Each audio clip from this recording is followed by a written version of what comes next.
4 दिसंबर 1971 की रात राजस्थान का विशाल रेगिस्तान, ठंडी हवाएं चल रही थीं और चारों तरफ सिर्फ रेत ही रेत दिखाई दे रही थी। लेकिन उस रात रेगिस्तान की शांति टूटने वाली थी। भारत की सीमा के पास एक छोटा सा सैन्य पोस्ट था, लोंगेवाला। यह कोई बड़ा किला नहीं था, न ही यहाँ भारी हथियारों का भंडार था। यह सिर्फ एक छोटा सा पोस्ट था जहाँ तैनात थे लगभग 120 भारतीय सैनिक। लेकिन उसी रात सीमा के उस पार से एक विशाल सेना भारत की ओर बढ़ रही थी। उनके पास थे टैंक, भारी हथियार और लगभग 2000 सैनिक। उनका लक्ष्य साफ था, भारत के अंदर घुसना और राजस्थान के महत्वपूर्ण शहरों तक पहुंच जाना। अगर यह योजना सफल हो जाती तो युद्ध का परिणाम भी बदल सकता था। लेकिन उन्हें नहीं पता था कि उनके रास्ते में खड़े हैं कुछ ऐसे सैनिक जो संख्या में कम जरूर है, लेकिन हिम्मत में किसी से कम नहीं। यह कहानी है बैटल ऑफ लोंगेवाला की, एक ऐसी लड़ाई जिसने भारतीय सेना की बहादुरी को इतिहास में हमेशा के लिए अमर कर दिया। 1971 का साल दक्षिण एशिया के इतिहास में बहुत महत्वपूर्ण था। उस समय पाकिस्तान दो हिस्सों में बंटा हुआ था, पश्चिमी पाकिस्तान और पूर्वी पाकिस्तान। आज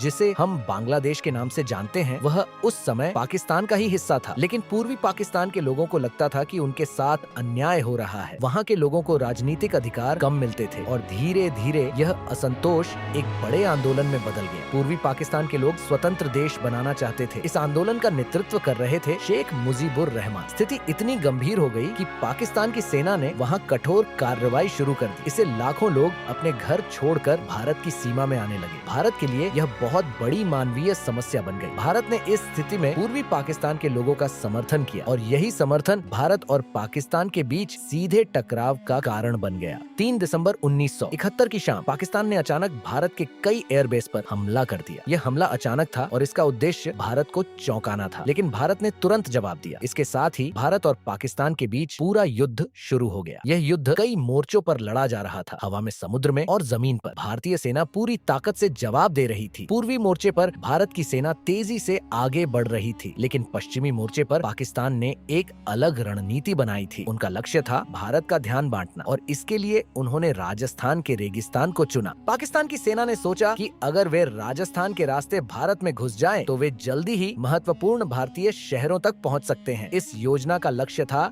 जैसलमेर और आसपास के इलाके। अगर पाकिस्तान यहाँ तक पहुंच जाता तो भारत के लिए यह बहुत बड़ा खतरा बन सकता था। इस मिशन के लिए पाकिस्तान ने भारी सेना भेजी। उनके पास थे टैंक, मोटराइज्ड इन्फेंट्री और भारी हथियार। उन्हें विश्वास था कि रेगिस्तान में भारतीय सेना कमजोर होगी और वे आसानी से आगे बढ़ जाएंगे। लेकिन उनकी यह सोच बहुत बड़ी गलती साबित होने वाली थी। राजस्थान के रेगिस्तान में भारत का एक छोटा सा पोस्ट था, लोंगेवाला। यह पोस्ट बहुत बड़ा नहीं था, यह सिर्फ एक सीमावर्ती चौकी थी जहां कुछ सैनिक तैनात थे। लेकिन इस पोस्ट का महत्व बहुत बड़ा था, क्योंकि यह उस रास्ते पर था जहां से पाकिस्तान की सेना आगे बढ़ना चाहती थी। इस पोस्ट की कमान थी कुलदीप सिंह चंदपुरी के हाथ में। वे भारतीय सेना के एक बहादुर अधिकारी थे। उनके साथ थे लगभग 120 सैनिक। इन सैनिकों के पास बहुत सीमित संसाधन थे, न ज्यादा टैंक न भारी तोपें, लेकिन उनके पास था अनुभव, अनुशासन और देश के लिए मर मिटने का जज्बा। 4 दिसंबर 1971 की रात लोंगेवाला पोस्ट पर तैनात सैनिक अपनी नियमित ड्यूटी कर रहे थे। रेगिस्तान में रात बहुत शांत होती है, चारों तरफ सिर्फ हवा की आवाज आती है। लेकिन उस रात कुछ अलग होने वाला था। दूर कहीं से इंजन की आवाज सुनाई देने लगी। पहले सैनिकों को लगा शायद यह भ्रम है, लेकिन धीरे धीरे आवाज तेज होती गई। जब सैनिकों ने दूरबीन से देखा तो उन्हें जो दिखाई दिया वह बेहद चौंकाने वाला था। रेत के उस पार पाकिस्तान की सेना आगे बढ़ रही थी। उनके साथ थे कई टैंक और सैनिकों की संख्या भी बहुत ज्यादा थी। अब यह साफ हो चुका था कि एक बड़ा हमला होने वाला है। रात गहरी हो चुकी थी। रेगिस्तान की ठंडी हवा तेज चल रही थी। लोंगेवाला पोस्ट पर तैनात भारतीय सैनिक अब पूरी तरह सतर्क हो चुके थे। दूर क्षितिज पर दुश्मन के टैंकों की रोशनी साफ दिखाई दे रही थी। कुछ ही देर में यह साफ हो गया कि यह कोई छोटा हमला नहीं है। पाकिस्तान की एक बड़ी सैन्य टुकड़ी सीधे लोंगेवाला की ओर बढ़ रही थी। उनके पास भारी हथियार थे, कई टैंक थे और सैनिकों की संख्या भी बहुत ज्यादा थी। दूसरी तरफ भारतीय सैनिकों की संख्या बहुत कम थी, लेकिन उनके कमांडर कुलदीप सिंह चंदपुरी ने एक महत्वपूर्ण फैसला लिया। उन्होंने पोस्ट छोड़ने से इनकार कर दिया। उन्होंने अपने सैनिकों से कहा, हम यहाँ से पीछे नहीं हटेंगे। यह पोस्ट भारत की सीमा है और इसकी रक्षा हम ही करेंगे। कमांडर के इस फैसले ने सभी सैनिकों के अंदर नया जोश भर दिया। सैनिक तुरंत अपनी पोजीशन पर तैनात हो गए। रेगिस्तान में सैंडबैग के पीछे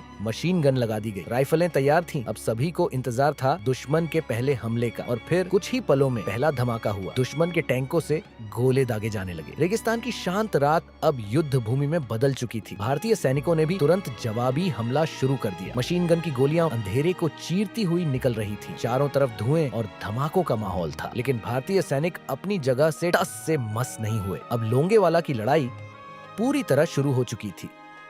दुश्मन की सेना लगातार आगे बढ़ने की कोशिश कर रही थी, लेकिन रेगिस्तान की नरम रेत उनके टैंकों के लिए बड़ी समस्या बन गई। कई टैंक रेत में फंसने लगे, इससे उनकी गति धीमी हो गई। भारतीय सैनिकों ने इस मौके का फायदा उठाया।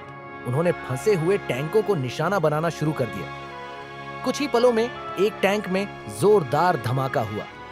आग की लपटें आसमान तक उठ गईं। यह देखकर दुश्मन की सेना में अफरा तफरी मच गई, लेकिन हमला अभी भी जारी था।